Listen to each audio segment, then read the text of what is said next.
A ideia desse bloco é demonstrar de uma forma bem geral como os scripts estão armazenados, né, externamente para que o framework possa funcionar.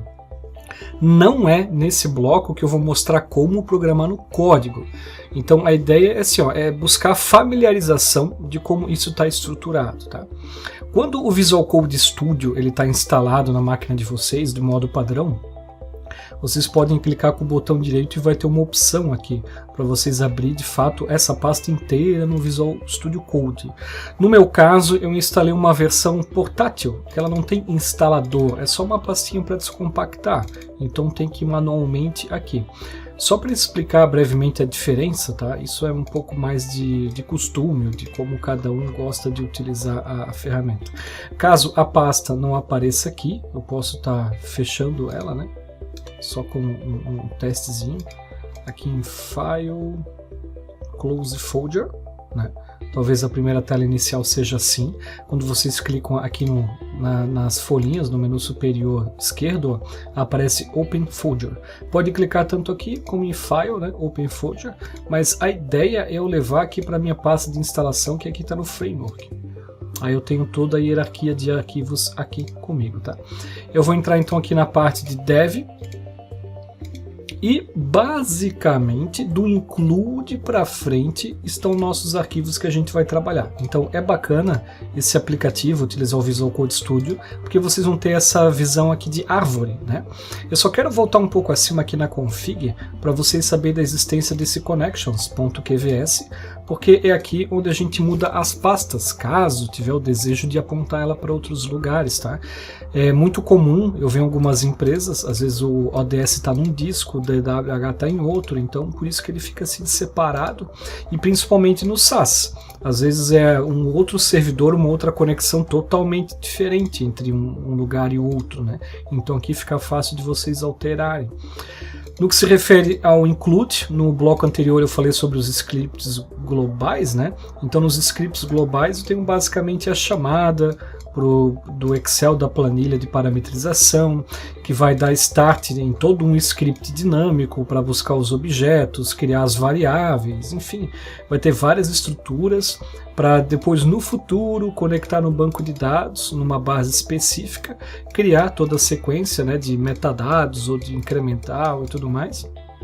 E toda essa parte de extração, também como eu comentei, ela é toda automatizada, porque o que vai construir o comando, né, para buscar lá do banco é a própria planilha. Agora, no caso das situações de transformação, então para cada dimensão ou fato a gente tem um arquivo separado. Então vamos pegar, por exemplo, aqui a DIM Products. Na DIM Products a gente tem toda a situação aqui, né? O que a gente escreveria no clique, na verdade nas abas, a gente clica aqui direto no código. Então a gente faz os mappings, as categorias, aqui a gente transforma se quiser tratar algum campo como dimensão, né? Aqui eu verifiquei se tinha tamanho sim ou não, para ficar um não definido, ficar mais fácil de clicar e filtrar, enfim. Todas essas situações para cá. O caso de fatos, né? Então eu mapeei histórico, produtos, para colocar algumas informações para cá, então puxei o cabeçalho, fiz um left join com os itens, algum tratamento de rateio aqui no caso de frete, enfim. Todas essas situações. O que eu quero mostrar também de mais importante é sobre aquele arquivo orquestrador, né, que eu comentei para vocês. Então no caso aqui do Betsy, vai estar aqui em Apps, Betsy. E aqui ele está definindo as situações principais, como o nome do aplicativo. Esse nome do aplicativo ele serve também para filtro, aqui quando a gente for realizar as extrações, né? Por quê? Porque eu posso botar mais de um projeto na mesma planilha, ó. Então ele vai filtrar a aplicação específica que a gente colocar lá. Aponto para o arquivo de parâmetro, a extensão se for diferente, a aba se for diferente, mas geralmente o pessoal deixa padrão, que eu aconselho, né? Talvez aqui, ó, esse nome aqui é importante vocês mudarem de acordo com o nome do projeto ou modelo o módulo que vocês forem colocar, tá? Aí tem os acessos aos scripts principais, as rotinas, as extrações. Então é aqui que ele vai apontar, por exemplo, eu quero transformar a DIM Produtos. Existe um include que está apontando para ele, ó. Aí lá na DIM Produtos, para saber que esse trecho vai ser executado, ele tem uma condicional para saber se esse QVD está selecionado. Para saber se está selecionado, é uma variável construída na medida que a gente clica aqui e injeta a variável e ela fica aqui embaixo. Ó. Então, se no framework isso aqui está selecionado e está na variável, automaticamente isso aqui vai ser executado e ele vai rodar. Percebam que, pelo fato de estar no orquestrador, ele sempre vai bater nesse arquivo.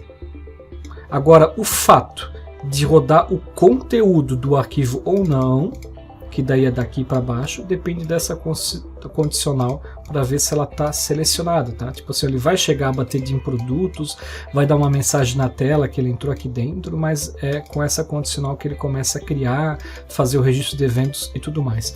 E assim para todo o resto, tá? Parte de calendário, produtos, employee. Se eu pegar aqui na perspectiva do Windows Explorer, ao Include Transformation, vocês vão ver que são vários arquivos aqui dentro. Da parte de extração também, né? Se tem alguma coisa, alguma rotina especial também assim dessa forma. Só que é externalizado, né? Clicando e utilizando dessa forma aqui, eu penso que é bem melhor. Num primeiro momento, talvez possa assustar, porque o framework ele tem várias situações iniciais e finais para construir todo o modelo, tá? Só que o arquivo ele diz assim, ó, aqui você começa e aqui você termina. Então tudo que está aqui para cima, ó, meio que ignora, tá? Só lembrem de alterar esse nome aqui, que é o nome que vai ser o gatilho, tanto do QV Output quanto na hora de selecionar aqui, né, nessa aplicação. Fora isso, vocês só vão se preocupar com essa parte aqui de dentro e colocar sempre a tabela final com esse nome, porque é o nome de apoio utilizado para as demais rotinas de armazenamento, registros e log, tá? Mas não se preocupem com o que está aqui no final e nem com o que está aqui em cima. Também existem alguns arquivos de exemplo, ó, por exemplo, dimensão, exemplo. Também é importante, né, para ver como é que uma foi feita, uma fato de exemplo. Aqui tem um web scrape, né, que foi feito na internet, então para ele buscar na conexão, para buscar no arquivo, se for algo muito personalizado. Percebam que a parte de transformação dá para personalizar bastante, desde que vocês criem um arquivo, criem um registro aqui com QVD Output e ele possa ser selecionado. Estando isso satisfeito, vocês podem criar quantos scripts quiserem, ou então pode dentro de um script fazer chamada para tantos outros, né? Pode fazer o labirinto aí que vocês quiserem. Então esse é basicamente um bloco bem simples, só para vocês entenderem basicamente como é a estrutura. E pelo motivo de ser externalizado em scripts, né, existem várias situações bem legais. Por exemplo, se o desenvolvedor tiver bastante experiência na ferramenta, ele não precisa nem de licença clique para desenvolver. Ele pode criar direto aqui dentro. Ele pode criar tudo aqui, sem precisar entrar no clique, o que é muito legal. Outra coisa é que, como está tudo externalizado, eu posso utilizar algumas ferramentas, a exemplo do Git, para criar os meus branch, lá, os meus galinhos, e fazer versionamento.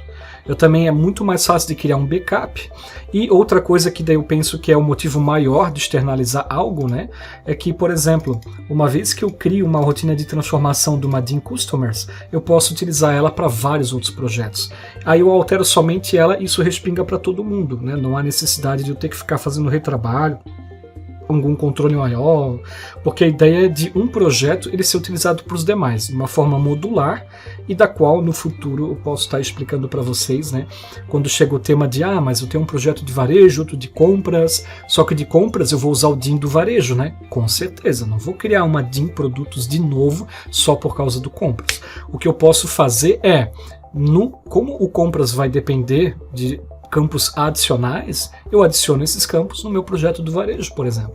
Aí os QVDs finais, eles ficam no papel de catálogo de dados, da qual a gente pode reaproveitar eles totalmente. Então, essa é basicamente as mensagens que eu tenho para passar no que se refere a os entregáveis de uma forma geral, falando do framework, né? Entregáveis para o cliente final, aceleradores, como é que vocês parametrizam, só para ter uma breve noção de como é que tudo isso funciona. E no próximo bloco eu vou falar agora sobre algumas vantagens no sentido comercial, como vocês vendem a ideia do que isso é capaz de fazer para a equipe, qual que é o ganho que vocês têm com isso. A gente se vê já já.